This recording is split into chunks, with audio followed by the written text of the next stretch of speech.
Pues estamos aquí con la presencia del economista Aldo Abrán para analizar las noticias más importantes de los últimos días en materia económica. ¿Qué tal, Aldo? ¿Cómo andás? Muy bien, un gusto estar acá. Gracias por estar una vez más aquí. Y hablábamos en el primer bloque sobre el índice de precios al consumidor que se presentó en el día de hoy con un aumento del 2,4% en el mes de febrero. La inflación en el primer bimestre superó el 4% cuando la meta, ¿no?, para todo el año es del 15%. Me imagino, Aldo, conociéndote, te preocupa, ¿no?, el comportamiento que viene teniendo la inflación en estos últimos meses. Sí, lamentablemente era algo previsible, ¿sí?, que iba a suceder. Esta discusión ya la hemos tenido muchas veces. Desde el 12 de diciembre, más o menos, cuando se producen los eventos de violencia en el Congreso y las dificultades del gobierno de aprobar sus reformas, ¿sí?, empieza un proceso de incertidumbre que lleva a que la gente empiece a dejar de demandar pesos, lo cual se profundiza cuando fue lo del recalibrado de las metas de inflación. Claro. Y todo esto, cuando se cae la demanda de pesos, obviamente se cae el valor del peso. Eso lo observamos con una suba del tipo de cambio, la gente se asusta y empieza un círculo vicioso que en realidad terminó. Y la suba del dólar empezó más o menos por ahí, Claro. y a partir del 20 de diciembre el dólar empieza, no creo que hacia el 19-20 el dólar está a 17 pesos con 60, una cosa así, Sí. y ahora ya estamos, ¿no? Y sobre todo hasta finales de enero la caída del valor del peso fue de casi el 20%, con lo cual ya con esto ya tenemos garantizado que la meta del 15% recalibrada no se va a cumplir. Cuando le pedíamos al Banco Central que intervenga en el mercado, como hizo en estos últimos días, la respuesta era: esto no se va a traducir en inflación, lo cual me llama la atención porque esta misma discusión fue la que tuvimos entre mayo y agosto del año pasado. Me sorprende igual, Aldo, lo que me decís, porque en el informe, ¿no?, que sacó ayer el Banco Central justificando el mantenimiento de la tasa de interés, habla, ¿no?, del impacto de la suba del dólar en los precios. Sí, sobre el hecho consumado. Pero bueno, menos mal que se empiezan a dar cuenta, porque esta misma discusión la tuvimos entre mayo y agosto del año pasado, cuando también tuvimos una mini corrida, también pedimos la intervención del Banco Central. En ese momento se gatilló porque al presidente Temer le descubrieron un audio avalando coimas y se pensó que iba a haber una crisis política muy dura en Brasil, que iba a pegar en la Argentina. Después tuvimos el hecho de que no nos recalificaran emergente y las elecciones, todo lo cual generó un círculo vicioso de caída de demanda de peso, obviamente caída de su valor, suba el tipo de cambio, más temor en la gente, menos demanda de peso y así sucesivamente. Y lo que el Banco Central también nos decía era: miren, no hay que preocuparse, no va a haber inflación, ¿no? Y en ese momento uno podía decir, bueno, ese Aldo Abrán contra el Banco Central, créele a quien quiera, pero veamos los hechos, ¿no?, si se trasladó o no a la inflación. El segundo semestre del 2017 la inflación fue de 24,5% anualizada. El segundo semestre del 2016, 18,5%. Subió la inflación, no bajó como dice el Banco Central. Claramente es lo mismo, lamentablemente, que vamos a ver ahora. Seguramente en el primer semestre de este año la inflación acumulada va a rondar el 10%.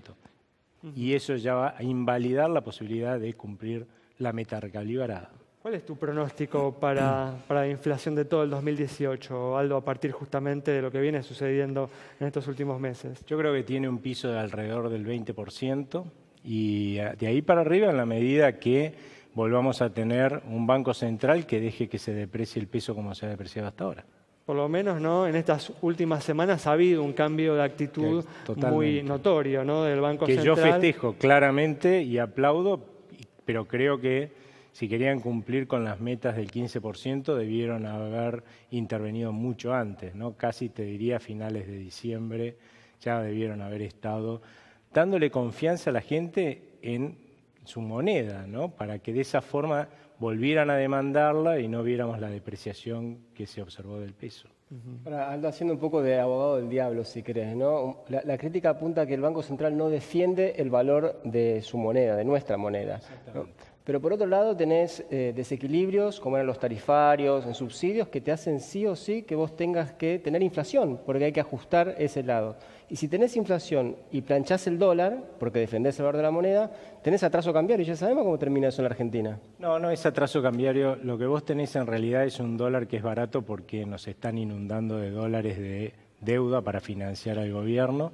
Por eso es barato. En la medida que vos comprás dólares y tratás de sostener el tipo de cambio emitiendo pesos, lo único que conseguís es cierto que el valor del dólar suba un poquitito, pero eso es porque se achicó el valor del peso, que es el metro, con el cual vos medís todas las cosas, ¿sí?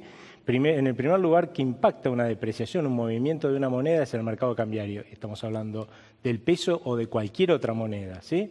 Ahora, acto seguido, con ese mismo metro vas a ir a medir los precios de los bienes y se achicó para el dólar y se achicó para los precios de las góndolas y con un poco más de paciencia te vas a ir y vas a medir también los servicios y se achicó también para medir los servicios, con lo cual en 3 o 4 meses el famoso dólar barato vuelve a ser tan barato como antes y lo único que vos ganaste, ¿sí?, es tener más inflación.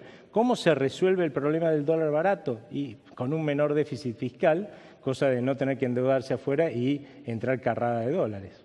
Claro, pero para tener un menor déficit fiscal lo que hay que hacer justamente es bajar los subsidios, o sea que en esta primera etapa sí o sí vas a tener inflación producto del arreglo de los desajustes que tenés heredados. Eso supondría, ¿sí?, que nosotros tenemos ingresos infinitos, o sea que podemos gastar no importa lo que valgan las cosas, y eso no es cierto. Yo por lo menos no tengo ingresos infinitos.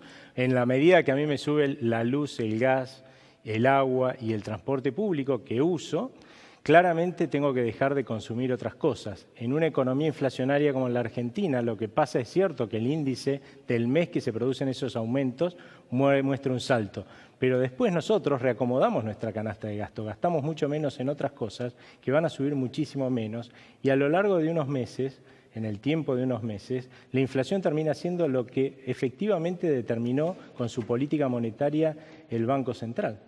¿Viste, Aldo, al menos como una buena noticia desde el punto de vista de la lucha contra la inflación, que el gobierno esté logrando con algunos sindicatos acuerdos de aumentos del 15% sin cláusula gatillo?